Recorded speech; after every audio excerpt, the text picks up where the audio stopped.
Sir నమస్కారం sir. నమస్తే. Sir ఇవాళ లెజెండరీ యాక్టర్ కైకాల సత్యనారాయణ గారి వర్ధంతి సార్. మరి ఈ నేపథ్యంలో ఆయన సినీ ప్రస్థానం గురించి మరొకసారి మాట్లాడుకుంటే బాగుంటుందని, అందుకే మీ ద్వారా ఆయన మొత్తం సినీ ప్రస్థానం గురించి మీరేం చెప్తారు? సత్యనారాయణ గారు నవరస నటనా సార్వభౌముడు. ఆయన అన్ని రసాలు నటించాడు. అంటే ఆయన యాక్చువల్గా మొదటి సినిమాలో హీరోగా కనిపించాడు. సిపాయి కూతురు సినిమాలో డిఎల్ నారాయణ గారు తీశారు. డిఎల్ నారాయణ అంటే దేవదాస్ ప్రొడ్యూసర్. ఆయన తీసినటువంటి సిపాయి కూతురులో ఈయన హీరోగా తెలుగు ప్రేక్షకులకు ముందుకు వచ్చాడు. అంతకంటే ముందు ఈయనది గుడివాడ స్వగ్రామం ఒక రకంగా. కానీ ఆయన పెరిగింది కౌతరంలో పెరిగాడు.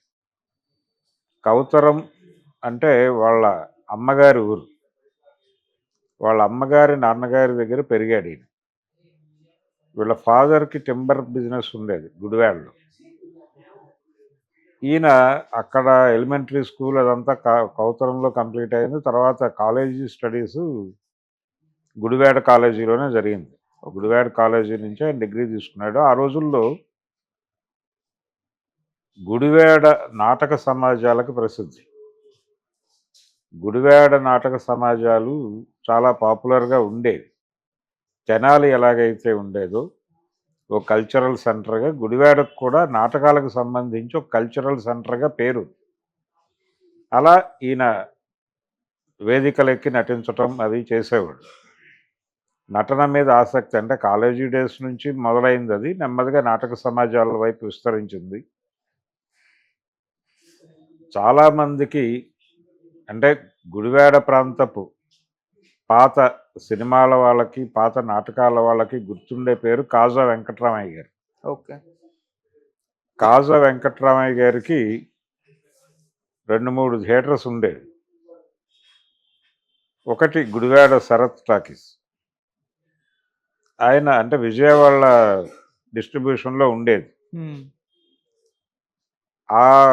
ఆయన జనరల్గా ఈ నాటక పోటీలు నిర్వహించటం వాటిల్లో చాలా క్రియాశీలకంగా ఉండేవాడు. ఆయన చాలామంది నాటక రచయితల్ని సినిమా దర్శకులకు అనుసంధానం చేసింది ఆయనే. డివి నరసరాజు గారు, పింగళ నాగేంద్రరావు గారు వీళ్ళందరూ సినిమా రంగ ప్రవేశం చేయటానికి కాజా వెంకటరామయ్య గారు కారణం. అలా ఈ నాటక పోటీలు నిర్వహించటం అనే కార్యక్రమం రెగ్యులర్గా జరిగేది అక్కడ. వాటిలో సత్యనారాయణకి మంచి పేరు వచ్చింది.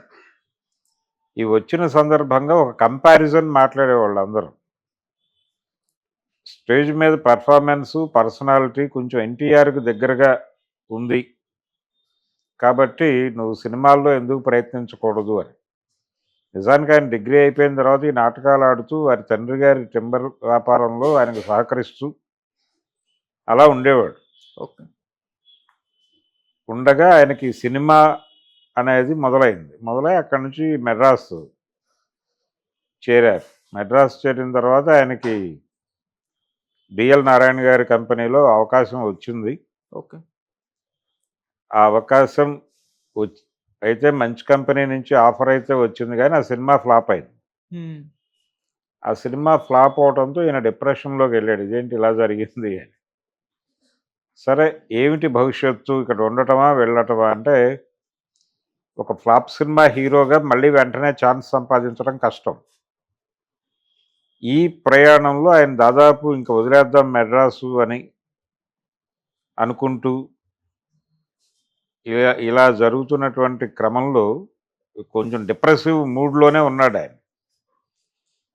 ఆ డిప్రెసివ్ మూడ్లో ఉండగా ఆయన అంతా సర్దుకుని వెళ్ళిపోతున్నటువంటి టైంలో ఆయన ఉంటున్నటువంటి రూమ్కి ఒక కబురు, ఓ మెసేజ్ వచ్చింది. విఠలాచార్య గారు ఒకసారి కలవమంటున్నారు అని. ఆయన నిజానికి ఓ మనిషిని పంపించాడు తీసుకురమ్మని. ఈయన మెడ్రాస్ వదిలి వెళ్ళిపోయే పనిలో తిరుగుతున్నాడు బిజీగా. ఓకే. తిరుగుతూ ఉండగా ఆయన కొంచెం లేట్గా వచ్చాడు. వచ్చిన తర్వాత విఠలాచార్య గారి మనిషి వచ్చి వెళ్ళాడు. ఇలాగా ఒకసారి కలవమన్నారంటే ఆయనకు కూడా చెప్పేసి వెళ్ళిపోదామని వెళ్ళాడు. పెడితే అప్పుడు ఆయన కూర్చోబెట్టి ఓ సలహా చెప్పాడు. బాబు, నువ్వు నువ్వు హీరోగా చేసిన సినిమా ఫ్లాప్ అయింది. హీరోగానే అనేది నువ్వు మర్చిపో. నీలో మంచి నటుడున్నాడు. నువ్వు నటుడిగా ఎదుగు. హీరోనా, విలనా, మరొకటా అనేది పక్కన పెట్టేయి. మంచి రోల్స్‌లో చెయ్యి. విలనైనా చేసేయి. ఏం కాదు. అని నవగ్రహ పూజా మహిమ అనుకుంటాను. నవగ్రహ పూజా మహిమ ఆ టైంలో ఈయనకి ఆఫర్ ఇచ్చాడు ఆయన. విలన్ ఆఫరు చేశాడు ఈయన. చేశాడు. అక్కడి నుంచి ఆయన వెనక్కి తిరిగి చూడలేదు. అంటే అప్పటికి రాజనాల గారు ప్రధాన విలన్‌గా అప్రతిహతంగా సాగుతున్నటువంటి పరిస్థితి. ఆయన నెక్స్ట్ ప్లేస్ కోసం రకరకాల పోటీలు ఉన్నాయి. ఈ పోటీ మధ్య సత్యనారాయణ ఎమర్జ్ అయ్యాడు. ఓకే. ఎమర్జ్ అయ్యి ఆయన ఎన్టీఆర్‌తో మొదలుపెట్టి చిరంజీవి వరకు ప్రతినాయకుడు ఆయనే. అంటే ఈ హీరోలందరినీ ఎలివేట్ చేసిన విలన్. హీరోయిజం ఎలివేట్ కావాలంటే ఒక పవర్ఫుల్ విలన్ ఉండాలి. ఆ పవర్ఫుల్ విలనీని ప్రదర్శిస్తూ ఇంతమంది హీరోలని ఎలివేట్ చేసినటువంటి ఘనత సత్యనారాయణది. అలాగే రాజనాల గారు నెమ్మదిగా ఫేడ్ అవుట్ అవుతున్న టైంలో టోటల్గా విలన్ అనగానే సత్యనారాయణ అనే పరిస్థితి తీసుకొచ్చాడు. ఏ తరహా విలని అయినా చేసేవాడు. క్రూడ్ విలని చేసేవాడు, కామెడీ విలని చేసేవాడు, అన్నీ. అంటే తేనె పూసిన కత్తి లాంటి పాత్రలు చేశాడు. ఆయన ఎదురీత సినిమాలో చేసిన విలని ఒక ప్రత్యేకంగా ఉంటుంది. యాక్చువల్గా అది ఒరిజినల్లో ఉత్పల్ దత్ చేశాడు. రీమేక్ సినిమా అమానుష్ రీమేక్ అది. తన ధోరణిలోకి మలుచుకుంటాడు ఆ పాత్రని. అలాగే రామారావు గారితో చాలా సాన్నిహిత్యం ఉండేది ఆయనకి. సాన్నిహిత్యం అంటే దాదాపు ఈయన అన్నయ్య అని పిలిచేవాడు ఆయన్ని, ఆయన తమ్ముడు అనే పిలిచేవాడు. అలాంటి ఒక అనుబంధం ఉండేది వాళ్ళ మధ్య. ఈ అనుబంధంతో ఆయన ఉమ్మడి కుటుంబం సినిమా టైంలో సత్యనారాయణతో ప్యాథోస్ చేయించాలనుకున్నాడు రామారావు గారు. అంటే అప్పటికి ఈయన విలన్ క్యారెక్టర్లు విపరీతంగా వేసేస్తున్న టైంలో కరుణ రసాత్మకమైన పాత్ర ఒకటి ఉంది, అది సత్యనారాయణతో చేయిద్దామని ఈయన అనుకున్నాడు రామారావు గారు. అది ఆయన సొంత సినిమా. పిలిచి చెప్పాడు. చెప్తే ఈయన కూడా నేను చేస్తాను అన్నగారు, మీరు దయచేసి ఎవరికి ఇవ్వద్దు, ఇది నాకు మాత్రమే అన్నారు మీరు, నేనే చేస్తాను అని చెప్పి డెడికేటెడ్గా ఆ క్యారెక్టర్ని చాలా అద్భుతంగా పండించాడు ఆయన. ఓకే. సత్యనారాయణ గారికి ఎంత ఇదిగా ఉండేదంటే తాపత్రయం, అంటే ఒక మంచి క్యారెక్టర్. ఆ రోజుల్లో ఎలా ఉండేదంటే మెడ్రాస్లో సినిమా కథలు రహస్యంగా చర్చించుకోవటాలు అవి ఉండేవి కాదు. ఓపెన్గా ఏ బ్యానర్లో ఏం జరుగుతోంది, ఎవరు ఏ తరహా కథ చేస్తున్నారు, అందులో ఏ ఏ క్యారెక్టర్స్కి ఎవరెవరు అనుకుంటున్నారు, ఏ క్యారెక్టర్స్కి ఇంకా ఫిక్స్ అవ్వలేదు, ఇలాంటి విషయాలన్నీ మార్కెట్లో అందరికీ తెలిసేవి. కొంతమంది నటులు ఆ వినిపించిన విషయాలను ఆధారం చేసుకుని ఆఫీసులకు వెళ్ళి మాట్లాడేవాడు. ఏమండి మీరు ఫలానా క్యారెక్టర్ కోసం వెతుకుతున్నారట కదా, మాకు ఇవ్వచ్చు కదా అవకాశం అని మాట్లాడేవాళ్ళు. ఓపెన్గా ప్రొడ్యూసర్తోనో డైరెక్టర్తోనో మాట్లాడే పరిస్థితి ఉండేది. ఆ కండిషన్లో క్రాంతి కుమార్ గారు శారద సినిమా చేస్తున్నారు. రాఘవరావు గారు, క్రాంతి కుమార్ గారు, హనుమాన్ ప్రసాద్ గారు వాళ్ళ నేతృత్వంలో వచ్చిన సినిమా అది. విశ్వనాథ్ గారు డైరెక్టర్. అందులో శారద అన్న పాత్ర ఉంటుంది. ఆ క్యారెక్టర్ ఎవరికి ఇస్తున్నారు అని అడిగాడు ఈయన వెళ్ళి. అది ఏవో రకరకాల పేర్లు ఉన్నాయి అప్పటికి. అయితే ఆ క్యారెక్టర్ నేను చేస్తాను, నాకు ఇస్తే బాగుంటుంది అనేది ఈయన ప్రతిపాదన చేశాడు అక్కడ క్రాంతి గారి దగ్గర. విశ్వనాథ్ గారు కూడా ఆమోదించాడు. అయిపోయింది, ఆ క్యారెక్టర్ చేశాడు. నిజానికి సత్యనారాయణ గారికి విపరీతంగా పేరు తెచ్చిన సినిమా అది నటుడిగా. ఓకే. ఆయన బయట సినిమాల్లో చాలా క్రూడ్ అండ్ క్రూయల్ విలన్గా చేస్తూ సిరిసిరిమువ్వ సినిమాలో ఒక అంటే పక్షవాతం వచ్చేసినటువంటి ఒక కళాకారుడు తనకి ఏ విలువ ఇవ్వనటువంటి భార్య, తను బాధ్యతలు అంటే ఆ, తన కుమార్తెని నిరాదరణగా చూస్తున్నటువంటి రెండో భార్య, ఈ నరకం నుంచి ఆ అమ్మాయిని ఎలా కాపాడాలో తెలియని పరిస్థితి, అసక్తత, తన మీద తనకే చిరాకు వస్తూ ఉంటుంది. అలాంటి క్యారెక్టర్, చాలా సంక్లిష్టమైనటువంటి క్యారెక్టర్ని కూడా చాలా అద్భుతంగా పెర్ఫామ్ చేశాడు ఆయన. నిజానికి ఒక కోణంలో చూస్తే ఆయనలో నటుడిని, సత్యనారాయణలో నటుడిని విశ్వనాథ్ గారు చాలా అద్భుతంగా వాడుకున్నాడు. ఆయనకి ఏదైనా క్యారెక్టర్, ఒక జటిలమైన పాత్ర అనగానే ఆయనకి ఎక్కడో చోట సత్యనారాయణ అనేవాడు ఒక ఆప్షన్గా పెట్టుకుని మిగిలిన ప్రయత్నాలు చేసేవాడు ఆయన. ఓకే. నిజానికి నేనేమనుకుంటానంటే శంకరాభరణం సినిమాలో ఆయన రకరకాల ఆర్టిస్టులను అనుకున్నారు ఆ క్యారెక్టర్కి. కృష్ణరాజు గారు అనుకున్నారు ఒక దశలో, శివాజీ గారితో చేయిస్తే అలా ఉంటుంది అనే ఐడియా వచ్చింది. ఈ చర్చలు జరుగుతున్న టైంలో ఈ ప్రయత్నాలు ఏవి సాకల్యం కాకపోతే సత్యనారాయణ గారితో చేయించేసేవాడు ఆయన. ఓకే. ఎందుకంటే రెఫరెన్స్ ఉంది ఆ బ్యానర్లో. దానికి ముందు హిట్ సినిమా సత్యనారాయణ గారే చేశారు, తయారమ్మ బంగారయ్య. ఆయనే టైటిల్ రోల్. ఒక రకంగా శంకరాభరణం అనేటువంటి ఆలోచనకి పునాది పడింది అంటే ప్రొడ్యూసర్ ధైర్యం చేయటానికి, ఏడిది నాగేశ్వరరావు గారు ధైర్యం చేయటానికి పునాది తయారమ్మ బంగారయ్య. అంతకుముందు సిరిసిరిమ్మకి ఆయన production designer, executive producer. Okay. దానికి డబ్బులు పెట్టింది వాళ్ళ ప్రాంతపు రెడ్లు. వాళ్ళు డబ్బులు పెట్టారు. వాళ్ళకి సినిమా అనుభవం కోసం ఒక డబ్బింగ్ సినిమా చేసి స్ట్రైట్ మూవీగా ఈ సినిమాని చేశారు ఈయన మార్గదర్శనంలో, ఏడిది నాగేశ్వరరావు గారి మార్గదర్శనంలో. అలా విశ్వనాథ్ గారు డైరెక్టర్ అయ్యాడు ఆ సినిమాకి. ఆ సినిమాలో సత్యనారాయణ గారి క్యారెక్టరు ప్రత్యేకమైనటువంటి పాత్ర, అది చాలా అద్భుతంగా నటించాడు ఆయన. అదే బ్యానర్లో నెక్స్ట్ హీరో లేకుండా, అంటే ఒక ప్రధాన హీరో లేకుండా, అప్పటికి కొంచెం నడి వయస్సుకు చెరువులో ఉన్నటువంటి సత్యనారాయణ గారిని, షావుకారు జానకిని పెట్టి తయారమ్మ బంగారయ్య అనేటువంటి ఒక సబ్జెక్ట్ తయారు చేసి కొమ్మినేని శాశ్వతరావు గారి డైరెక్షన్లో సినిమా తీశారు. అది కూడా పెద్ద విజయం సాధించింది.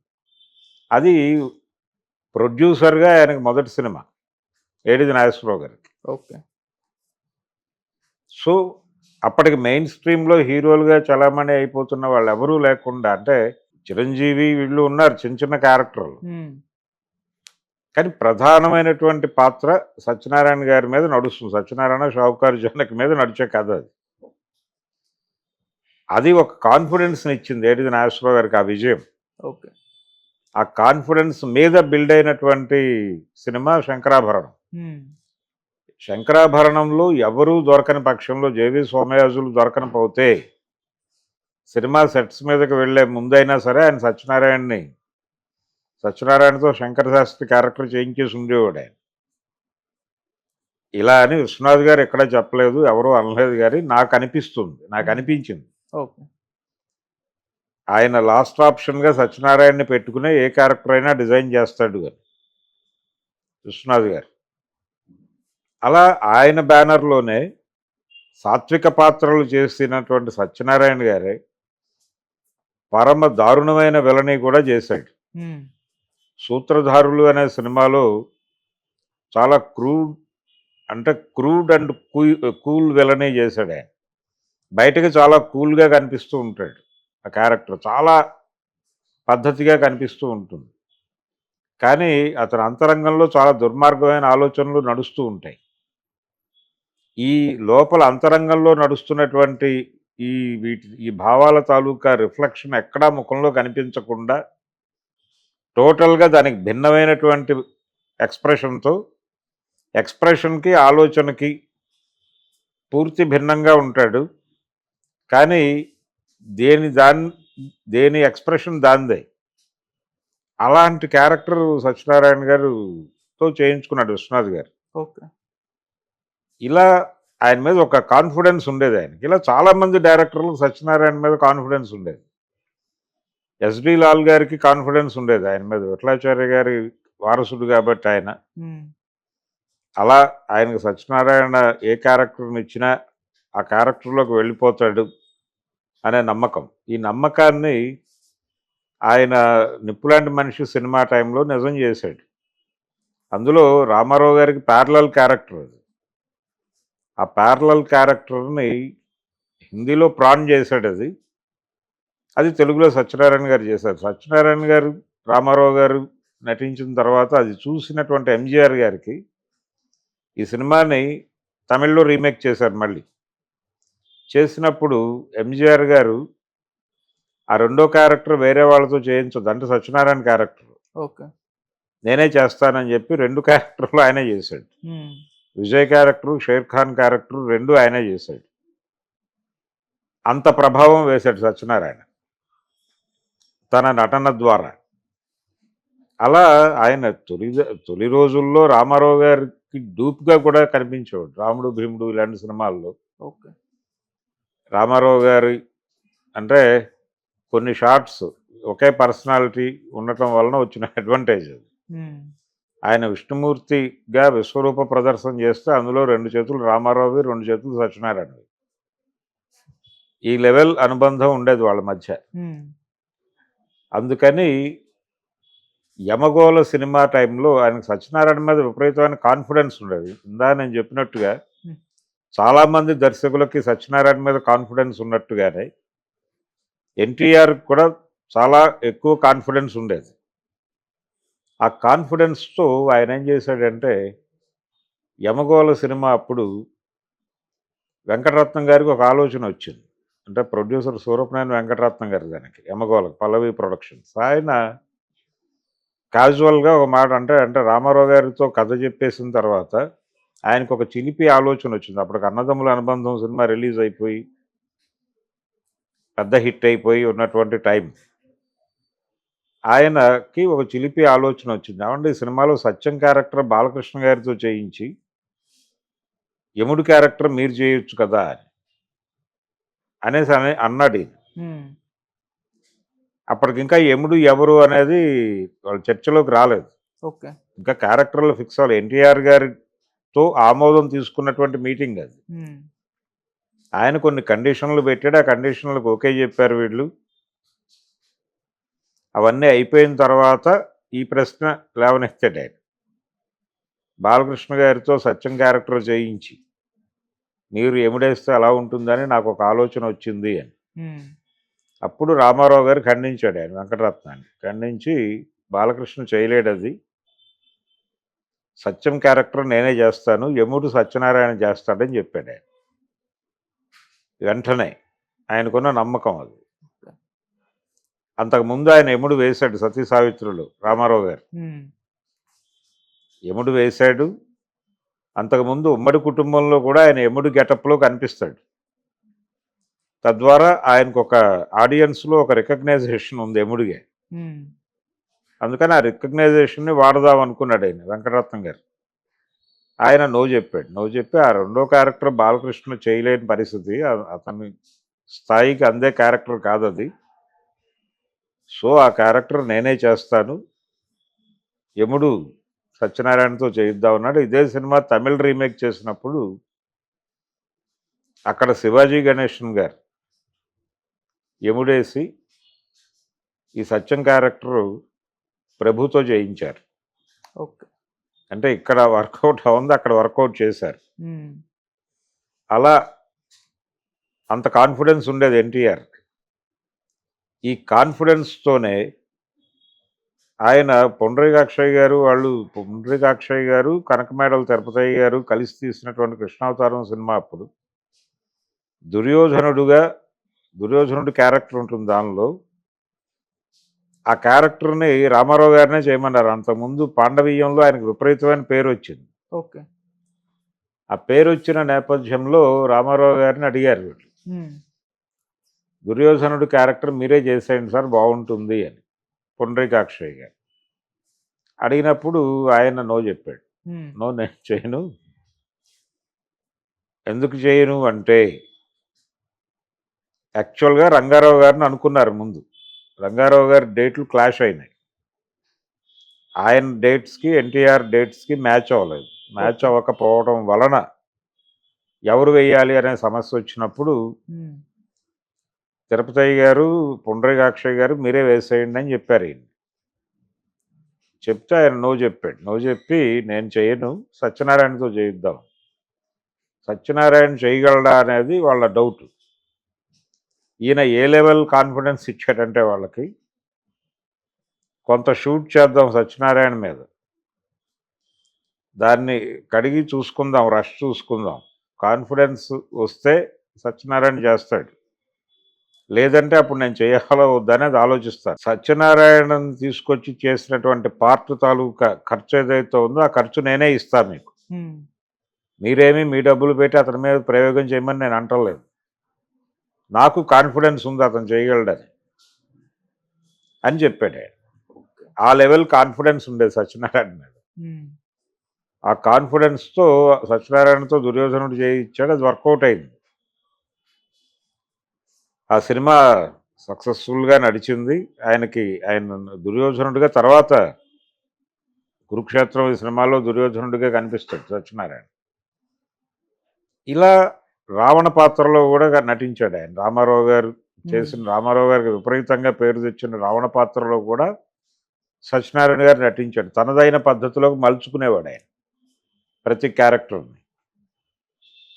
ఇలా సత్యనారాయణ గారు నటుడుగా ఆయన కామెడీ చాలా అద్భుతంగా చేయగలడు,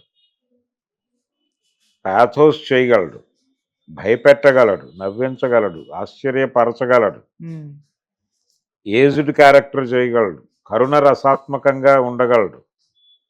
ఒక సినిమాలో కన్నీరు పెట్టిన సత్యనారాయణ ఇంకో సినిమాలో ఆ పాత్ర మీద కోపం తెప్పించగలడు. ఆయన కామెడీ విలనీ కాదు, అసలు టోటల్ కామెడీ రోల్ చేసిన సందర్భాలు ఉన్నాయి. విలన్గా వెలుగుతూనే వాంటెడ్గా దేవుడు చేసిన మనుషులు అనే సినిమాలో పూర్తి స్థాయి కామెడీ క్యారెక్టర్ చేశాడు ఆయన. చేసి ఆ సినిమాలో విలన్ జగ్గయ్య గారు, విలన్ జగ్గయ్య ఆ సినిమాలో ఒక కామెడీ రోల్ సత్యనారాయణ చేస్తాడు. కావాలని చేసిందే వాంటెడ్గా. అలాగే ఒక టిపికల్ విలని 3 పువ్వులు 6 కాయలు అనే సినిమాలో ఒక అప్పటి వరకు తెలుగు తెర మీద ఎవరు చెయ్యనటువంటి ఒక టిపికల్ విలని చేశాడు ఆయన. అలాగే దొంగల వేట అనే సినిమా ఉంది, కృష్ణది, కేఎస్ఆర్ దాస్ గారి సినిమా. దాంట్లో ఒక క్రూయల్ సైకో టైప్ విలని చేశాడు ఆయన.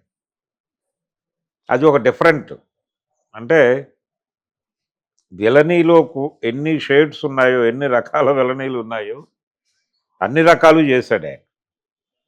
విలనీ చేయటంలోనే నవరసాలు పోషించాడు ఆయన. అది కాకుండా విడిగా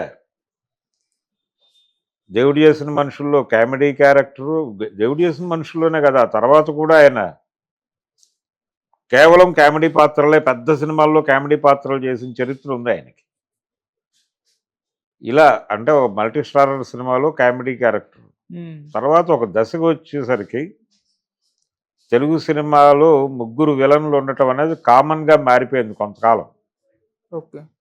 అది బాపయ్య గారు, రాఘవేంద్రరావు గారు ఎమర్జ్ చేసినటువంటి ఒక ఫార్ములా. ఆ ఫార్ములా కోదండరామిరెడ్డి, బిగోపాల్ కూడా కొనసాగించారు తర్వాత.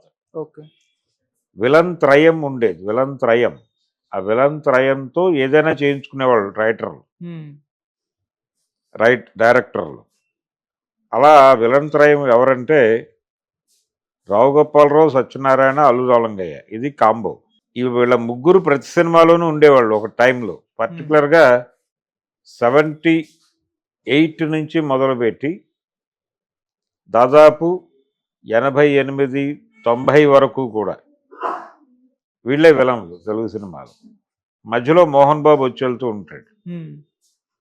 ఇప్పుడు డ్రైవర్ రాముడు సినిమాలో సత్యనారాయణది దాదాపు సైడ్ హీరో క్యారెక్టర్. రామారావు గారికి నిజంగానే తమ్ముడు లాంటి పాత్ర చేశాడు ఆయన. మోహన్ బాబు రావు గోపాలరావు కొడుగ్గా విలనీ చేశాడు. ఇలా ఒక రీప్లేస్మెంట్. అలాగే ఈయన హీరోగా చేశాడు తర్వాత మొరటోడు అనే సినిమా ఓకే. రామానాయుడు గారి బ్యానర్లో. నగేష్ డైరెక్టర్ ఆ సినిమాకి. జయసుధ హీరోయిన్. జయసుధ, సత్యనారాయణ హీరోయిన్స్. హ్మ్. ఆ సినిమాలో మోహన్ బాబు విలన్. ఇలా ఇంకా తర్వాత మళ్ళీ హీరోగా చేయలేదు ఆయన. అంటే 'తాయారమ్మ బంగారాయిలో' కూడా హీరోనే. అది సక్సెస్ఫుల్ సినిమా. మొరటోడు పెద్దగా ఆడలేదు.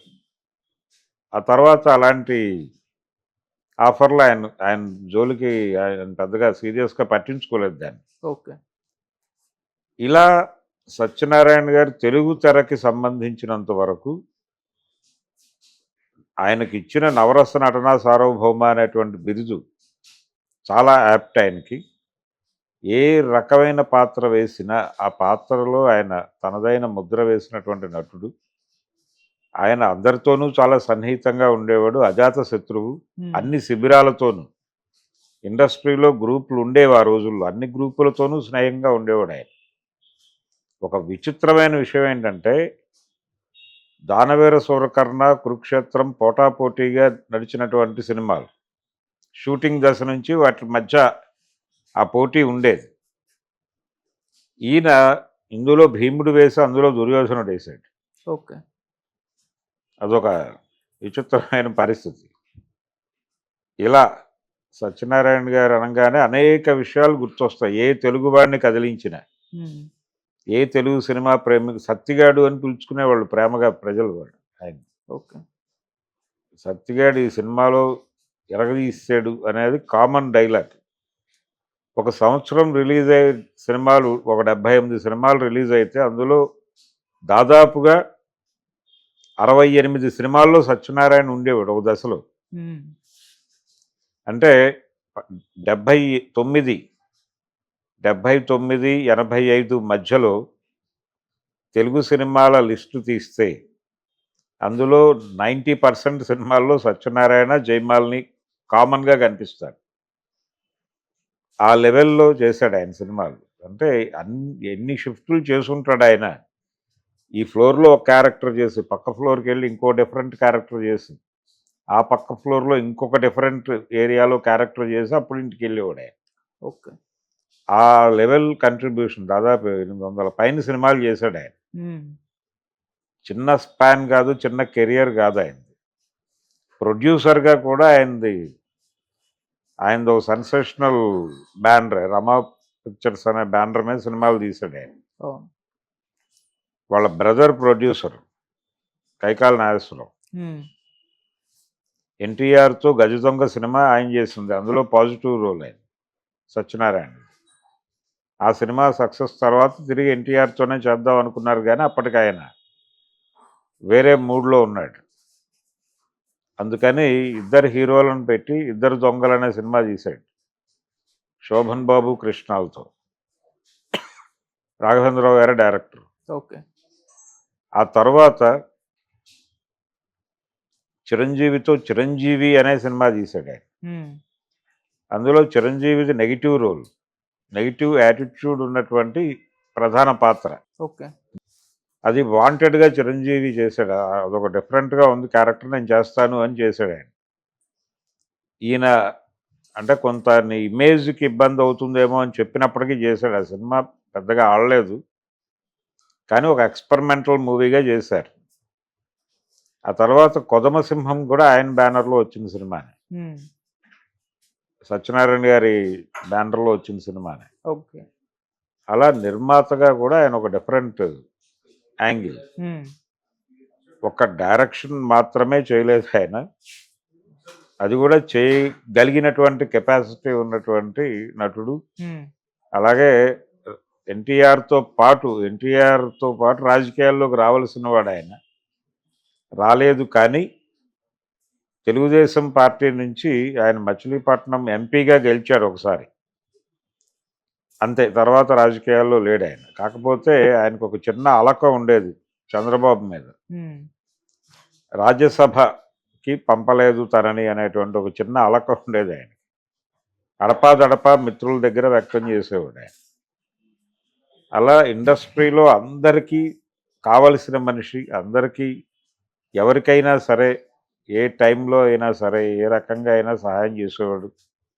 దాసరి గారు, రాఘవేంద్రరావు గారు డైరెక్షన్ డిపార్ట్మెంట్లో ఎన్ని శిబిరాలు ఉంటే అన్ని శిబిరాలకి ఈయనే ఏకోన్ముఖుడు. ఓకే. అందరికీ ఈయనే ఆప్షను.